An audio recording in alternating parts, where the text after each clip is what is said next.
All right, so preparing to live stream the meeting. So I'll set it up with a welcome and all that good stuff, and then we'll dive right in. Okay.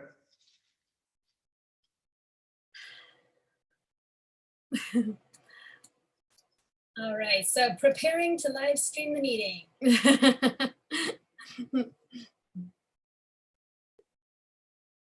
So it is on a little bit of a delay for us. So if you're seeing it, Antonio, that's on purpose.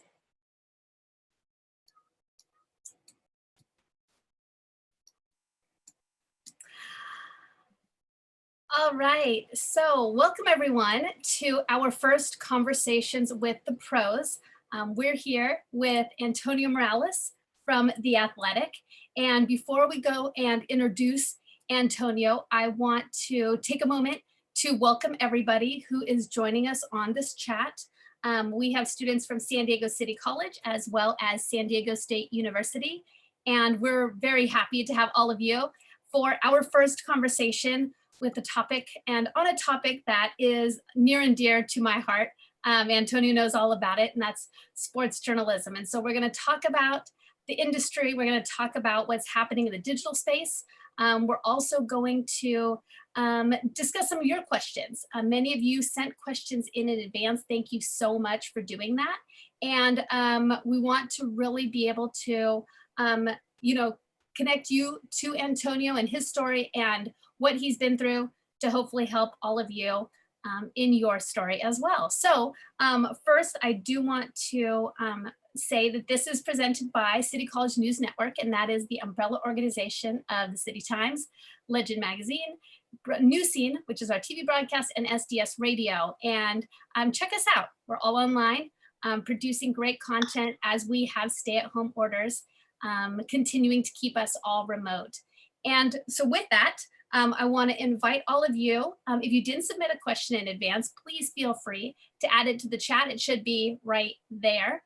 We will also later on have links to help all of you follow up on different things that we talk about, whether it be to Antonio's staff page on The Athletic, the preview story that you can see of his, and student media and classes here at City College. So with that, I'd like to start first, Antonio. Let's talk a little bit about you and your story and where it all began. And I was reading back the preview article on The Athletic, and the first couple graphs takes us back to 6th grade when you're sitting in the stands at Helix High, watching a very little known running back at the time. I probably was on top of the press box when you were when you were in those stands. Take us back to kind of the start of this for you. Obviously, I'm from like the La Mesa, East County area in San Diego. And so I spent most of my time growing up. My mom worked out there. My brother went to Helix. My sister went to Helix. I went to Helix. So I started off there. I wasn't I was obviously into sports and a fan of that and stuff, but it's not like I really knew what I wanted to do in high school. So I weren't super awesome or anything.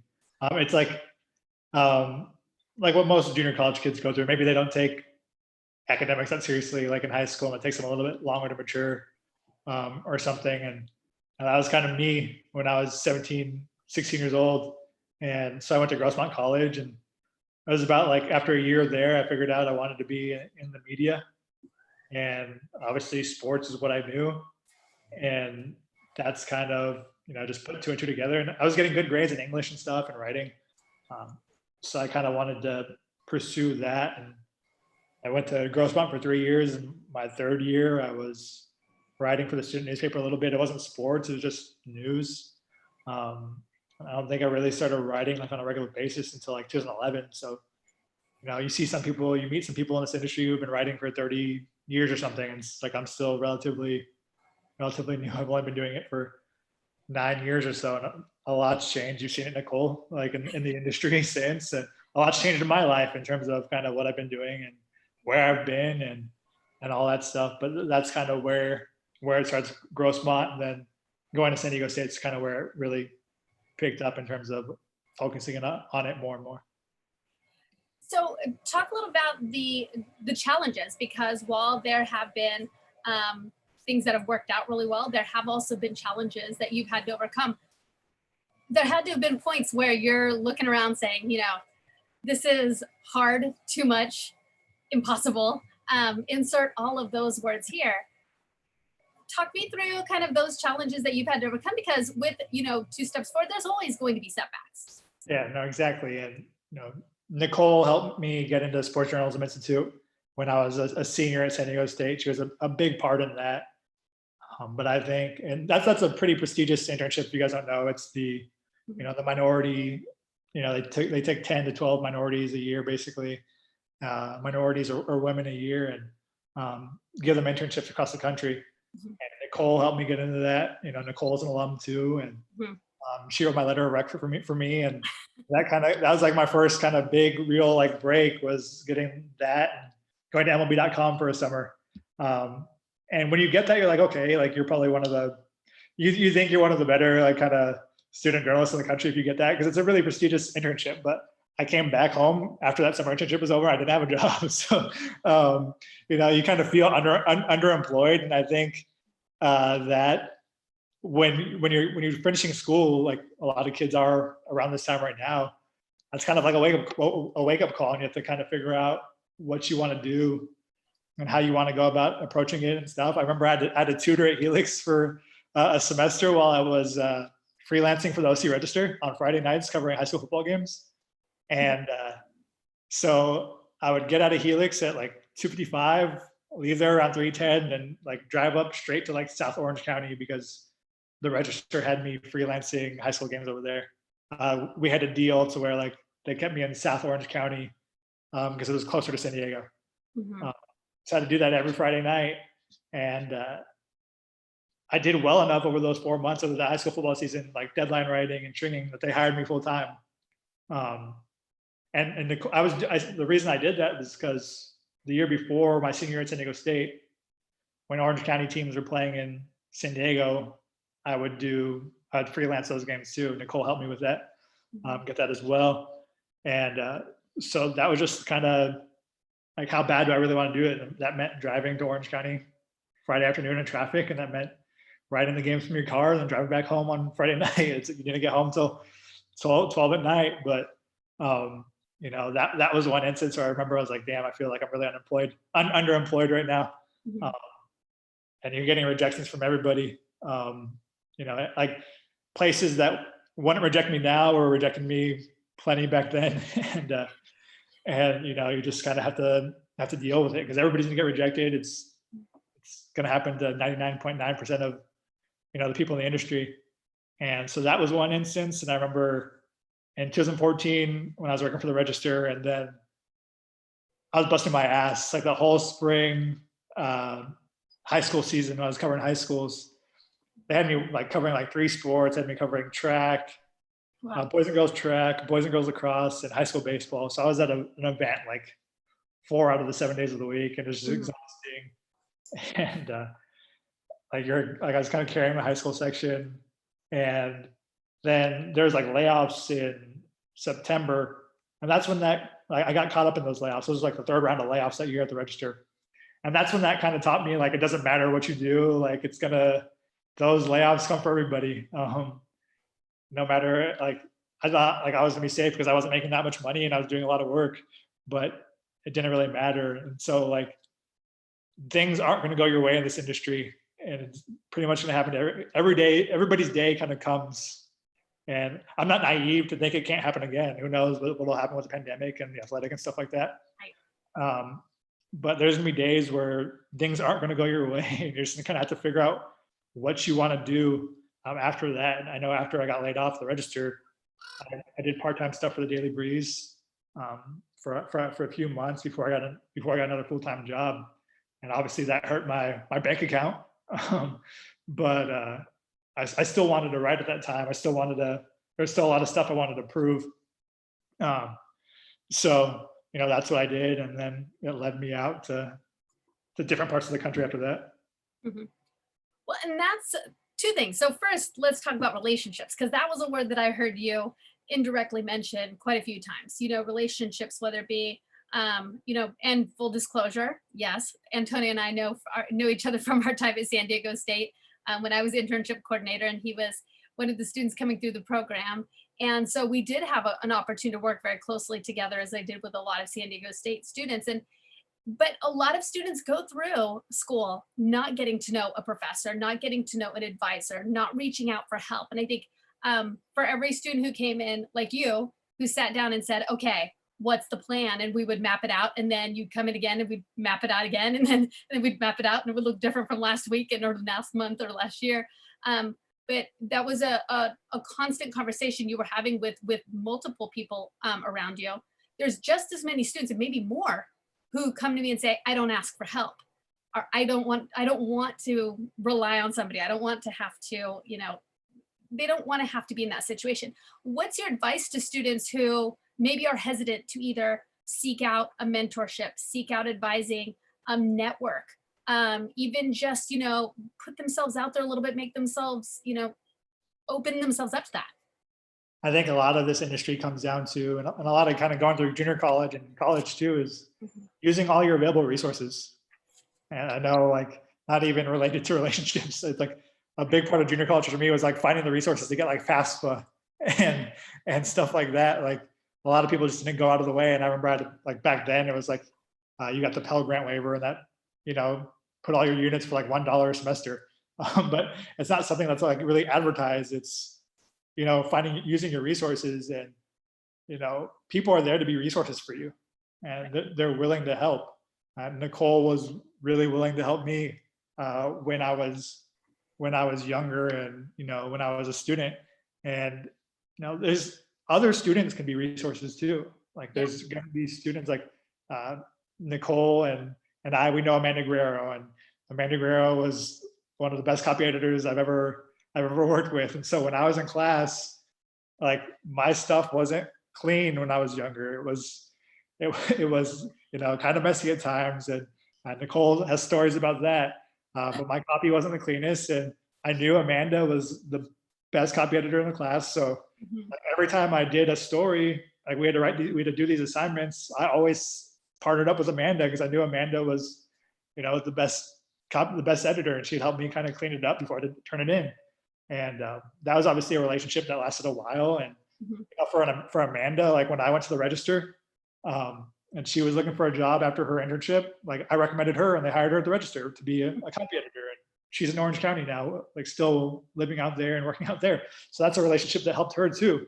To me, relationships are like the biggest thing, you know, in terms of the industry and, you know, getting through it, because you never know which one's going to pay off and which one's going to help. Like when I wanted to go from covering high schools to covering colleges, the guy who hired me in Mississippi to cover Jackson State was the assistant sports editor at the OC Register, and I filled in for stuff whenever he asked me to, and he remembered me from there. I did good enough work, and that he remembered me, and he hired me in Mississippi, and that kind of sent me on my way to cover colleges and stuff. So relationships are the key. Like if you want to get better, there's no excuse to kind of build them and utilize your resources, and you know, reaching out to your teachers who know, you know, who've been through it, or, you know, people who have experience doing what you want to do.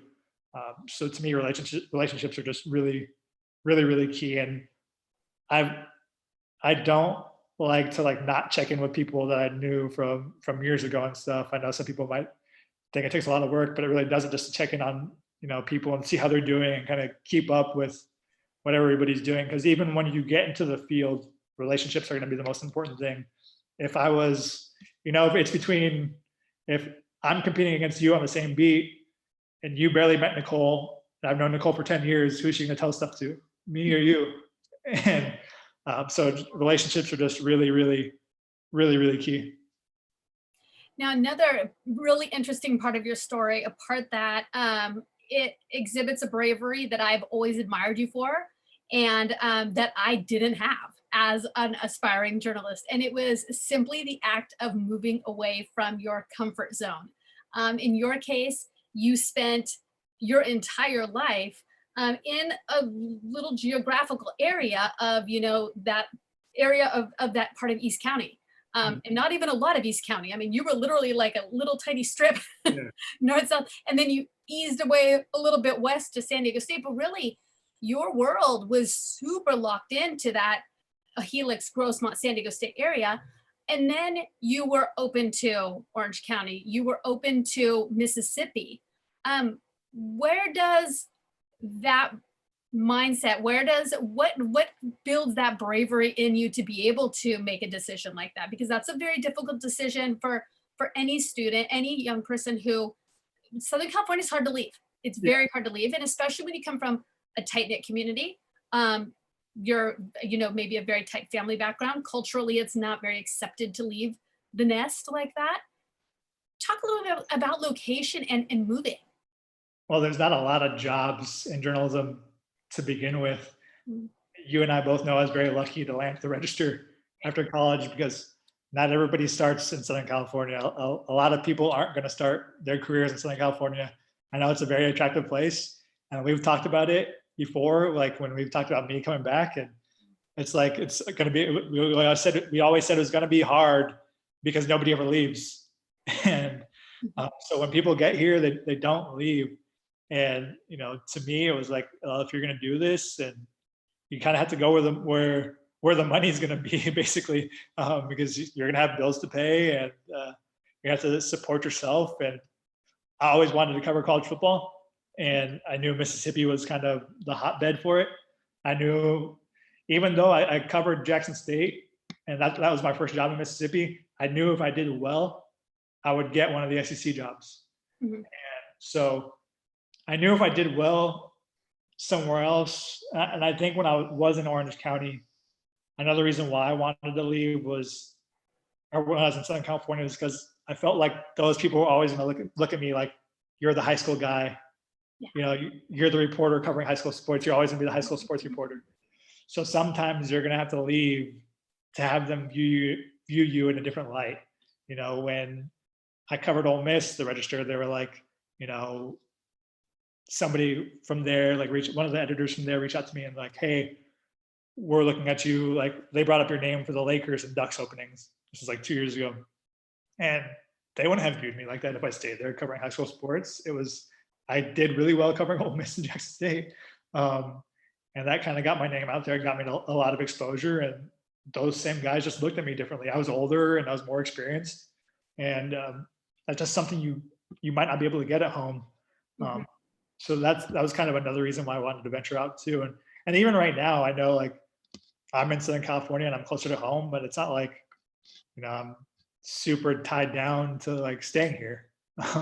It might not always work out. Sometimes you just have to go where the opportunities are, and a lot of the time, right away, they're not going to be in Southern California. Right. So no, that helps. That's a great start here, Antonio. But we have quite a few questions from the students who are here. And so I want to ping pong a little back and forth from the students, the messages that were submitted in advance, and then also some that are coming in through the live chat. So first, what would you say are the keys? So let's go back to that relationships question. And what are the keys to developing relationships, whether it be with coaches, players, athletic directors, in order to build trust and get really good quality interviews? What's your strategy for that? You have to just be around every day and always show up. I remember at Ole Miss, the media workroom, I just hung out there like every day, because that's how I started building relationships with SIDs. But also, that was in the same building the AD's office was. So like, I'd walk around, see if his door was open. If his door was open, I'd go in there and say if we had time to chat. And, we would chat like, 20, 30 minutes off the record. Right. So I think a big key is not just don't reach out to people when you need something.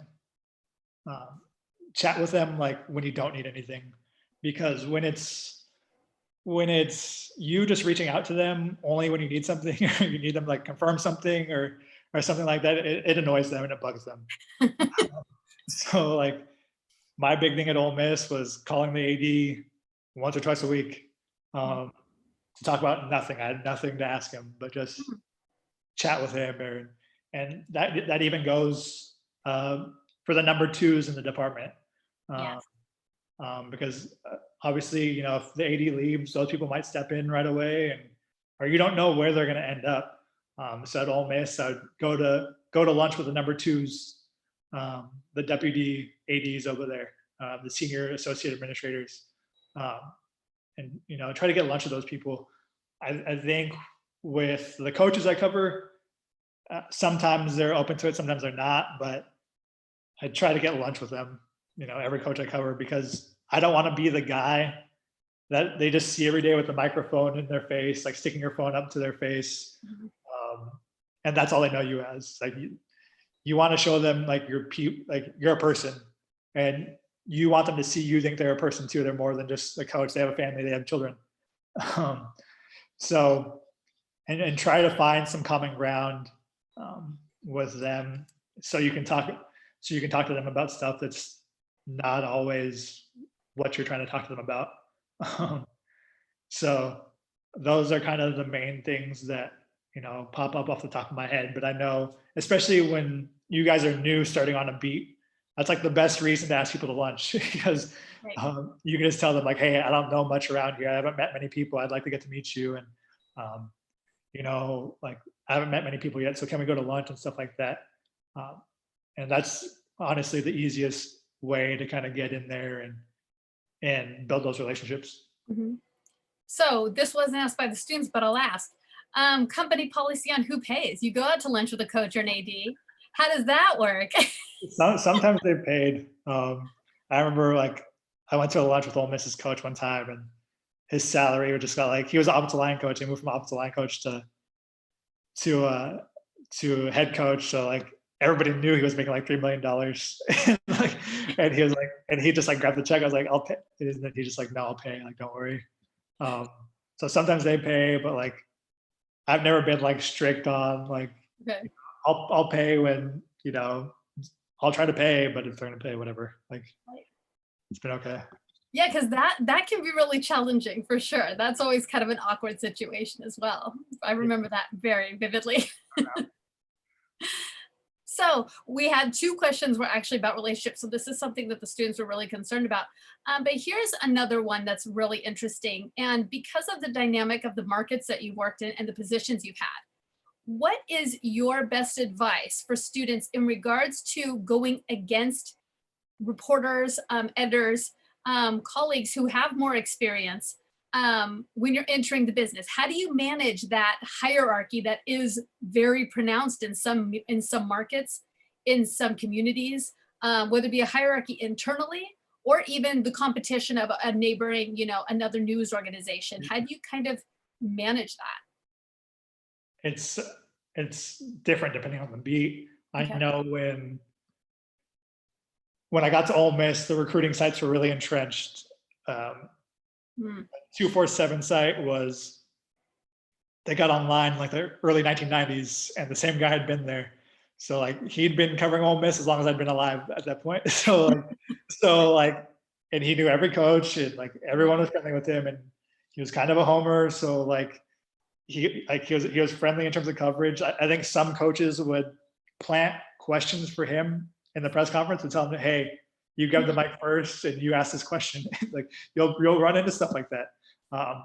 So like you knew that site had access to the coach like at all times. And the Rivals site was probably the best breaking news one, and they had really good access to agents and stuff.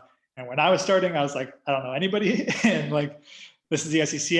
I came from covering the SWAC to the SEC, and those contacts don't cross over at all. It's not like I was covering recruiting and then covering the SEC. It was the SWAC and then the SEC. It's like there's no crossover at all.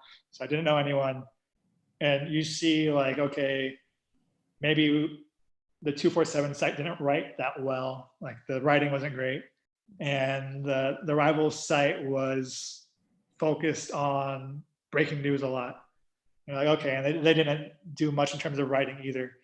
So you have to find your niche somewhere, And I was like, okay, if I write it, if I write like a lot of features, that'll help, because I think features kind of build up your Rolodex too. Mhm.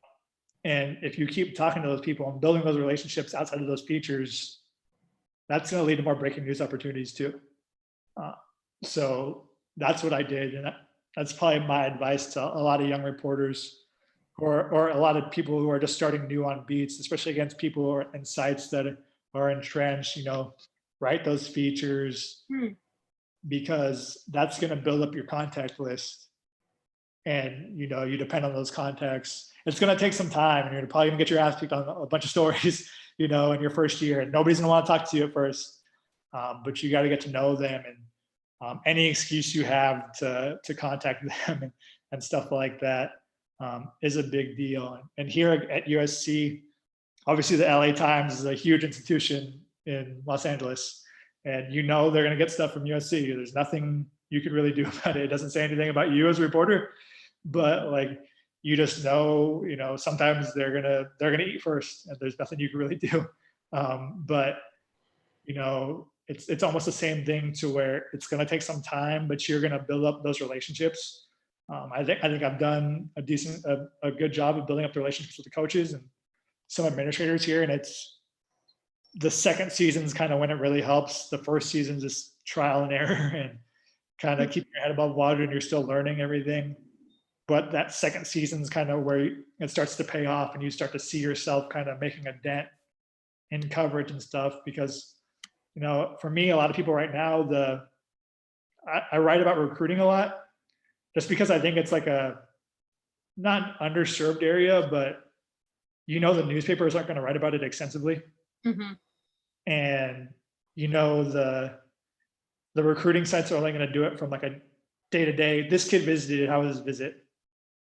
Aspect.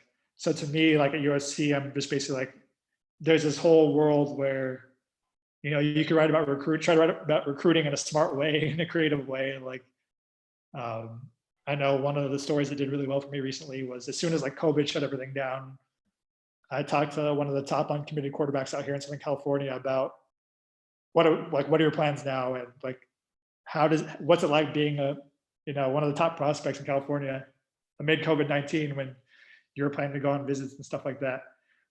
So that stuff really turned out well, and people have an appetite for recruiting. Mhm. And so just kind of finding gaps in the coverage as a whole on the beat that people aren't filling. And I think that's kind of a way that'll help you establish yourself and get some footing in there. No, that's all good. And it's hard to get beat. It hurts. It hurts a lot. Yes. But, you eventually focus on being able to return the favor. Yeah, exactly. Really it's all you can do. Yeah, Um, yeah, it takes time. you touched on something really interesting in that comment about the 246 site, and I may be saying it wrong, but the homerism. Yeah. We've had this conversation. I've heard this conversation from back to the days of the Sports Journalism Institute, when Sandy Bailey and Leon Carter and barking orders at us about what's appropriate for sports journalists. And one big no-no, for as long as I was in the game, was there's no cheering in the press box, Yeah. and that homerism aspect. But when you get into these tiny, small communities like a Mississippi, that's part of the game. Can you talk a little bit about the challenges of fandom and sports journalism? Can you be a fan as a sports journalist? I don't think you can be a fan of the team you cover. I think, you could be a fan of the team, whatever team you want, but as long as you don't cover it, then I think it's fine. I remember that guy at the 247 site at Ole Miss. He'd do his press conference, he'd be in the press conferences, and he'd have an Ole Miss hat on, like at the press conferences, like asking questions. And like, and they're just like, what's going on here? And that was just a very common thing in the South and the SEC and that part of the country. And I'm sure it's common in like the Big Ten and stuff too. But I think in college, in college sports, it's a lot more common, just because people take a lot of pride in where they go to school and things like that in other regions of the country. And, it's just, I remember this dude at Ole Miss, he would pound the press box, like when Ole Miss made a bad play, like he would pound the table, and like all of a sudden you'd see one of the media relations guys from the home school come and tell him like, hey, we can't do that here, like we can't have that happen. Um, so it's something you definitely run into. Not as much in the pros, I don't think, but in college sports you definitely run into it a lot. Do you battle it? Do you address it? What's kind of how do you deal with it? Do you just ignore it? For the most part, I just ignore it and be like, hey, that's who they are. Like, who am I to tell them what they want to do? Right. Um, I'm not doing it. If it doesn't affect me, then whatever, I'm fine. Okay, perfect. Now let's talk shop. Let's talk about the athletic itself. So, Aaron asked a really great question specifically about the athletic and the side of digital sports that is emerging. And first of all, can you give us like a snapshot for any students here who maybe don't know or understand what the athletic is? How do you explain who it is that you work for? Yeah, we have two co-founders, Alex Mather and Adam Hansman. And a couple of years ago, they saw, a void in the sports journalism industry where, there's a lot of layoffs going on, and like I think ESPN basically, they don't have many MLB writers now, and people were going away from like hockey coverage and stuff like that. And I know ESPN 2017 they got rid of a lot of their college football reporters too, and so they kind of went to serve the underserved markets. And they started little city sites in Chicago and Los Angeles, and Los Angeles was like 2 years after the company started. But it was a subscription site. And I always remember at newspapers, they'd be like, guys, you guys need to kind of put out these promos for subscriptions and stuff. But it always kind of felt like dumb to me because this stuff's already free and people know how to get it. And so like, delete your cookies, clear your history, whatever. Like, and so people know how to get around the paywall. So like, I just always felt like really like hopeless. Like when I was in Mississippi and the newspaper would be like, hey, tell these people about these digital subscriptions or whatever. And it was like, man, it feels dumb. But like when I got to the athletic, I don't feel as bad about it. Like telling people, hey, subscribe here, because that's the expectation going in is, hey, subscribe and, check this out, or sign up for this free trial and check it out. But yeah, it's good that they let you they give you a lot of room to pursue ideas and go in depth. I remember when I first started covering the SEC, my editor wanted me to write 3 stories a day during football season. And that was just like overkill. And, the athletic, I'll write, 2 to 3 stories during game week, just because like there's gonna be more depth to that than writing like 12 stories during game week. Right. And it gives you a lot of time to flesh stories out and stuff like that, and kind of pursue different angles and all of that. And I think that's kind of like a big draw to what we do. It's a lot more in depth. It's a lot different than, what other places like some newspapers are offering. And, it's been a blast kind of working here the past 2 years. So working for the athletic, do you see the company, that style being the model for sports journalism in the future? Do you think where is its place in the ecosystem of sports media? Yeah, I think so right now. Just because there's so many industries that, they're dependent on, declining ad kind of revenue, and the the ad revenue is going to decline, and the print circulation costs are still going to stay the same. And it's just a bad, formula. And I remember when I was at the Clarion Ledger and towards the end of my time there, and this was kind of like really like an eye-opening thing for me, was I had to cover college baseball a lot.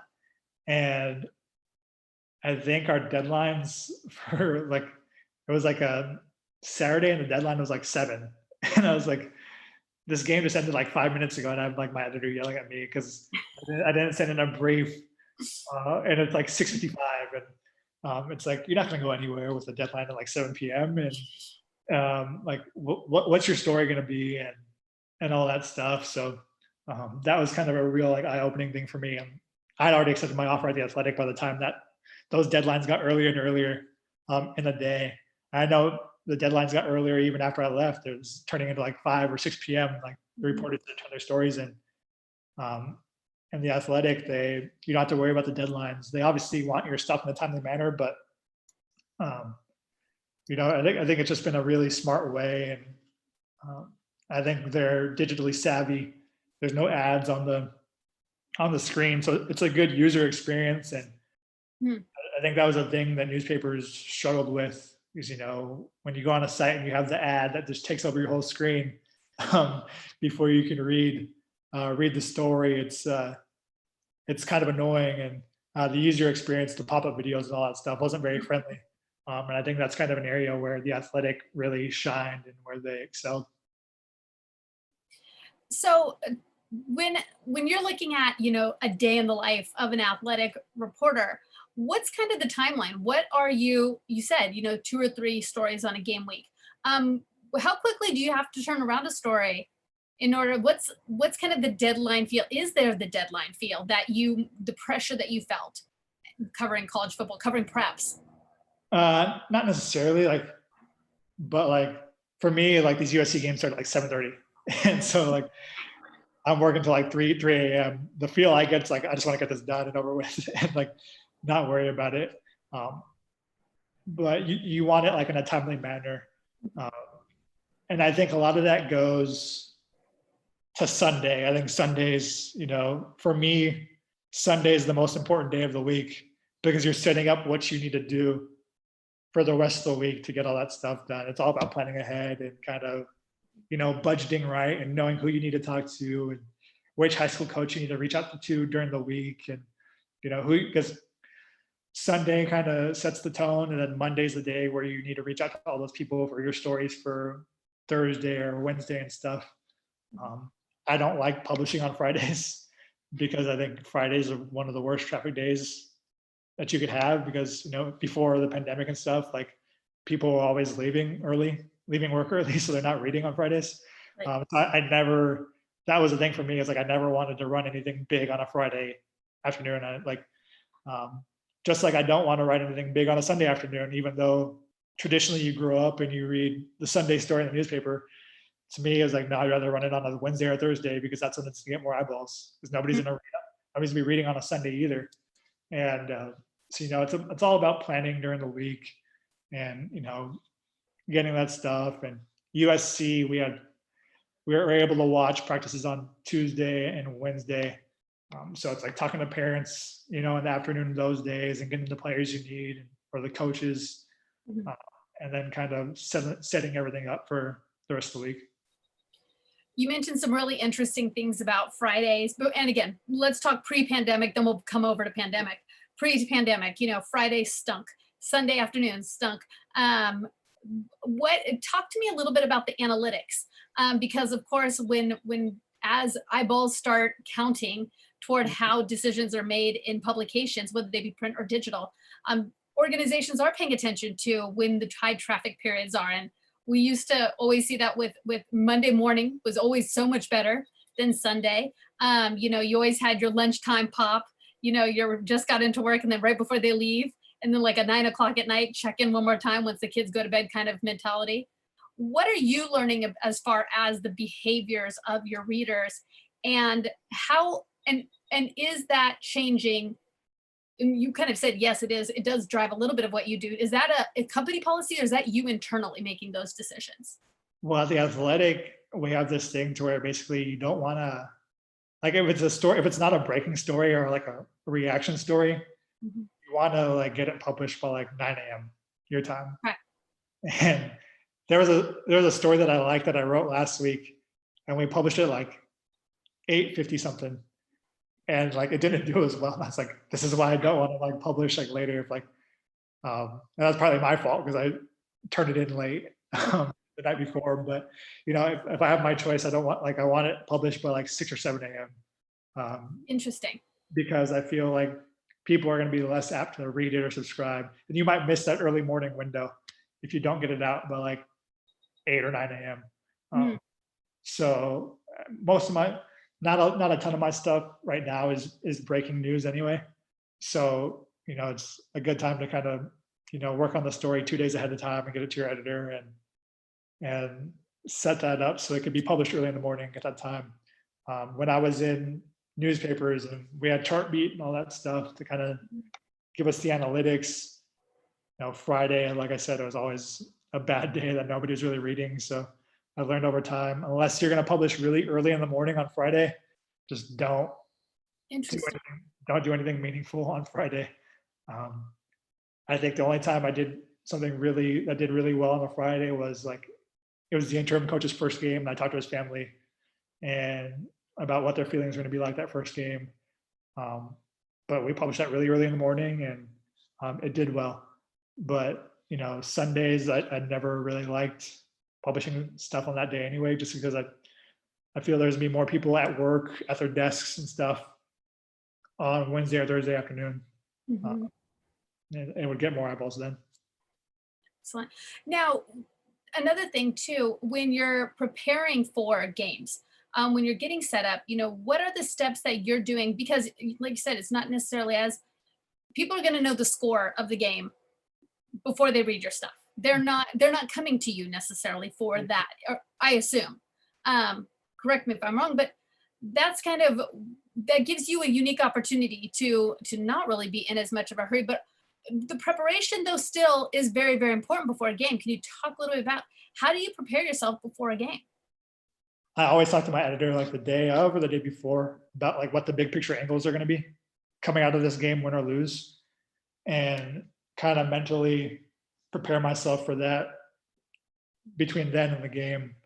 I know the second week of the season, USC was starting a freshman quarterback because their starter tore his ACL the week before. So that afternoon, I knew like, okay, this is a true freshman kid that's going to start. And I knew he was going to start for a week. So everybody knew, but this is a true freshman who's going to get his first start like against Stanford, who was ranked in time. And so I was like, all right, like what can I do to be different? So I told his dad, earlier in the week, like, hey, I'm going to reach out to you on Saturday just to see how you're feeling and what's going through your mind.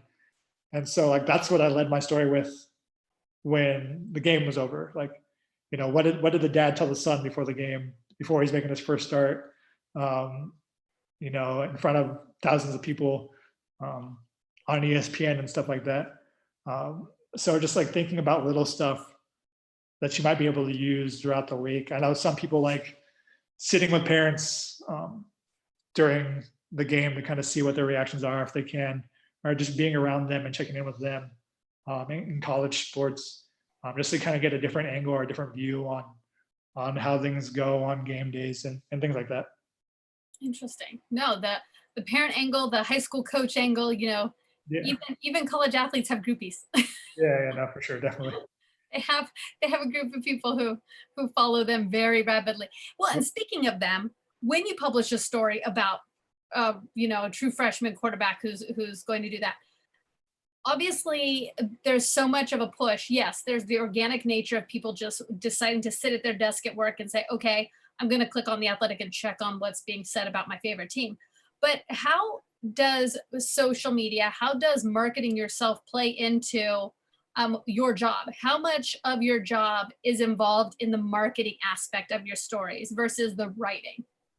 I think a big part. I feel like there's, as I've been in this industry and you see how things work, you feel like some reporters are more tweeters than they are like actual reporters. And like, I tell them like, you're like, I don't remember them like writing that many great stories, but I know they're good on social media and they land at like ESPN or something. And you're like, wow, how did that happen? But how you market yourself online, some people really buy into. And I think at The Athletic, it's important because you're a subscription site and you need to get your stuff out there and you want people to subscribe to what you're doing. So like tweeting your stories out's a big deal, and knowing what exactly to tweet with it. And that's something I'm still working on, is how to exactly like craft the tweet. And some people are better than others with it. My buddy who covers the Brewers for us, I felt like he was always really good about knowing how to tease his stories.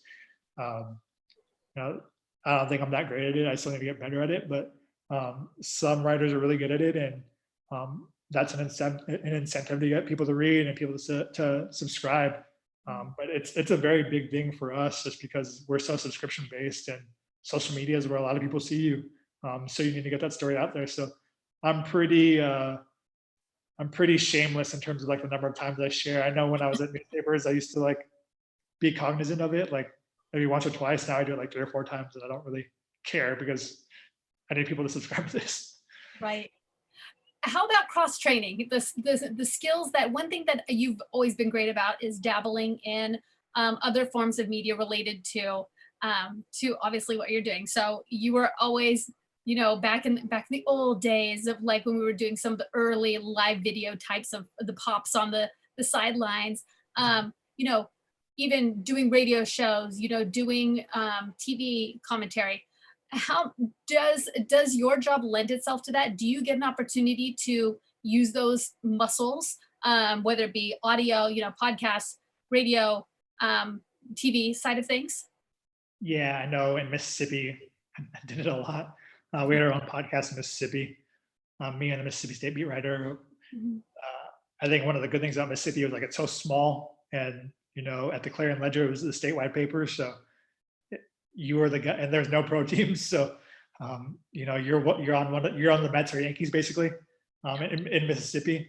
So you're getting called into radio all the time, and you're doing podcasts all the time. And the SEC, there's other markets, in Alabama, you're getting calls from Alabama or Tennessee throughout the week, and you're doing podcasts. The television stations are asking you to come on their pregame shows before the games and stuff like that. So there is opportunities to do that stuff. The Pac-12, like in the Pac-12, it's been a little less because there's just so much more stuff to do in LA. I'll get calls from places like in Utah that ask me to come on their shows and stuff. That's a more kind of rabid fan base. Utah and BYU, as you know. And you're always getting interviews from Salt Lake City, and asking to come on podcasts. And The Athletic, they have some podcasts for certain beats and stuff. So they definitely kind of want us to dabble in different areas. Okay. Now, here's a question, and all of us have been dealing with this, whether San Diego City College, San Diego State University, as all of us have been forced to work remotely. One thing that worked to the advantage, I think, of the Athletic, and we talked about this very quickly before we went live, this was kind of how you all did things. This isn't a huge shock to the system necessarily in terms of how your organization is structured, but still the pandemic has some pretty significant impacts on media as a whole. Yeah. Have you seen the pandemic impacting life at the Athletic for you, and for you specifically, for your organization? What's kind of the temperature in the room right now for you and your organization? I think it's a lot of unknown. Obviously, I think it's been kind of out there that they paused the relationships with the freelancers right now. Okay. And I think WNBA was like one of the most recent ones. So the freelance stuff has kind of been put on pause because there's no sports going on. I think they covered the draft and they kind of paused it after that. And so, you're seeing a lot of pauses in freelancers, and everything else is kind of still up in the air and still unknown. I remember the first week or two after everything shut down, you saw habits kind of change. Like people weren't reading as early as they were, in the morning. You saw kind of engagement go down a bit. I think that's starting to slowly come back to what it was. But it's more kind of like off-season levels of production right now for, guys like who are going to cover MLB. I think it hurts them, and the NBA guys, and, the NHL writers. I think it hurts those groups more so than the football reporters right now, because, as a college football writer, this would have been our off season right now anyway. Right. So like and these kids are in finals. So like, I wouldn't have been seeing them. I wouldn't have been able to interview them really. So right now it's not impacting me as much. I think people are more available right now to talk to. I think that's been one of the benefits because these coaches can't go anywhere. So all they're doing is recruiting and sitting by their phones. So, I think people are more available to talk now, and it's easier to get some stuff done. Okay. And as far as, just the day-to-day structure, primarily freelancers, how is the Athletic managing subscriptions? Have subscriptions stayed steady through this difficult time, or has there been any up-down movement? How in tune are you all with that? We have meetings and stuff, and every 2 weeks they kind of update us on, where things are. And obviously, I think every industry is taking a hit. Every part of the media is taking a hit during this, and we're no exception to that. The economy's impacted so much, and you're asking people to spend money on subscriptions and stuff. So, I think a way we try to combat that early is we offered like free 90-day trials, and that helped us a bit. But obviously, the road can get bumpy in the future. So it's something we're going to have to kind of monitor and kind of figure out as time goes on. Right. So thinking back to the early days, the days when you were tutoring at Helix and rushing out to a high school football game at, Mission Viejo or San Clemente on Mater Day, how do you balance making money and getting experience? Because unfortunately, experience comes at a cost. I mean, this is not a get rich quick scheme. Journalism isn't, sports journalism really isn't. So much of it's about, being able to say you work in the industry. But how do you manage that part of the equation? Because it is a very difficult challenge. It's also one of, not a lot of, not a lot of journalists are independently wealthy. How do you get by? Yeah, I remember you telling us in school, like, don't work for free. So it was always like, exposure's not going to pay you. So, that was always a thing. Like, I know when I was freelancing and stuff, I had to, do that tutoring stuff on the side. And, when I was doing part-time stuff for Daily Breeze, it was a little bit coming in, but it wasn't like a ton. Luckily, I had enough saved up, in that time to where like, didn't kill my whole bank account. But, I always wanted to get paid for writing, and I never wanted to kind of do it for free, because I know you emphasized that to us when, I was younger. So, getting something in return was always, a big deal. And I think when I did it at the Register, they knew I was spending a lot on gas, driving up and down. So I think we had like a secret deal to where like for every 3 games I covered, they paid me like 4 for 4 games. To help spare me some gas money and stuff like that. So it's a lot of kind of wiggling around and trying to figure out like how to get by. No, for sure. Now, a great question from one of the students. Do you keep up with any sports in your free time? Yeah, definitely. I don't cover the NBA, but I still watch the NBA. I don't cover the NFL. I still watch the NFL. I still cover Major League Baseball. I think when I was covering high schools, it was harder to cover because I was out at night covering sports, and you don't see as much. But I think college football and college sports in general probably has the best quality of life in terms of a beat. Because baseball, you're traveling so much, and basketball, you're traveling a lot too. And the NFL is basically year round, and college sports, like unless you're covering college baseball, which is rare in, parts of the country outside of the SEC, you're not doing much in May, June, or July. Right. So, it kind of slows down a bit. It's really busy from August to February, but after that, it kind of slows down. And I think from a quality of life point of view, it's really good, and it allows me to kind of watch other sports and stuff like that. In addition to that, I'm sure you were looking down my notes. My last question from my side was about work-life balance. And so part of it is, do you watch other sports? Do you enjoy other sports? But talk to us a little bit about work-life balance, because, one of the challenges with sports journalism is, the E and ESPN is entertainment. It's always going to be when people tend to have downtime, nights and weekends. You're newly married. Congratulations to you.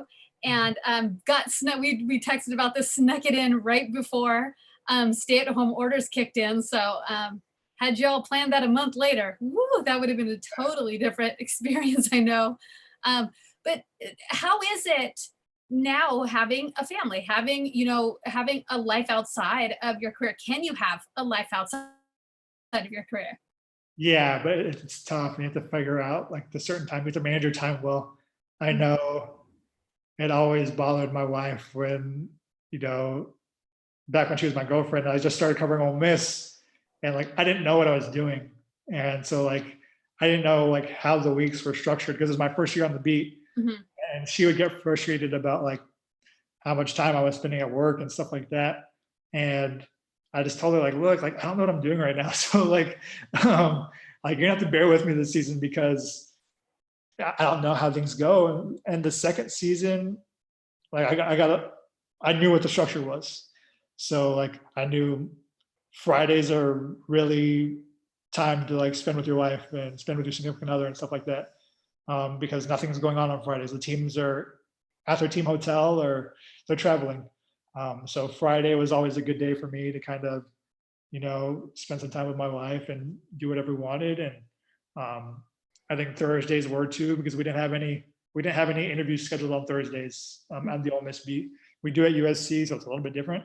On the USC beat, Mondays, there's nothing going on Mondays. So like, if you're gonna make time for family stuff, it's Mondays and Fridays too, because especially as they're playing at home, because nothing's going on Fridays and Saturday mornings and whenever they're not playing on Saturdays. So there's certain days throughout the week that you could find time to make time for family and stuff like that. So where do you go from here, Antonio Morales? What do you want to be when you grow up? Where do you see yourself in 2, 5, 10 years Well, in this industry or beyond? hopefully still in the industry, you never know. Um, but you have to think about family now. I'm 30, and so when I was younger, I got approached about baseball jobs, and Mm. now like my wife wouldn't want me to take that, so like I'm not going to. And one of the first job I actually got approached by at the Athletic was being the number 2 on the Reds, and um, they called me again about USC like a month later, and we knew that was a better fit. And now I have to take into account my wife when I'm making career decisions and stuff like that. So obviously it's I don't want to travel a lot. College football, you only travel 6 times a year or so, as opposed to Major League Baseball, there's 81 away games, and NBA there's 41 or 42, whatever it is, and the NFL, like I said, it's a year-round thing. So if it's up to me, I see myself probably still in college football in however many years, or the NFL. I think football is kind of where I want to be, and USC is a good spot because it's close to home, and it's the biggest school closest to home for me. So I don't know if it's a dream job, but it's a pretty good job to have, for someone my age at 30, and covering college football and being from Southern California. There's not many other jobs I'd want. As I've been throughout the country, you realize, like, do you really want to live in Oxford, Mississippi, when if you get lunch with a coach, you're gonna get recognized right away, and people are gonna be staring at you when or like I remember when I just got the Ole Miss beat, and I went to UPS to send a package, and the guy at UPS said, "Oh, you're Antonio Morales. You're up for the Clarion Ledger."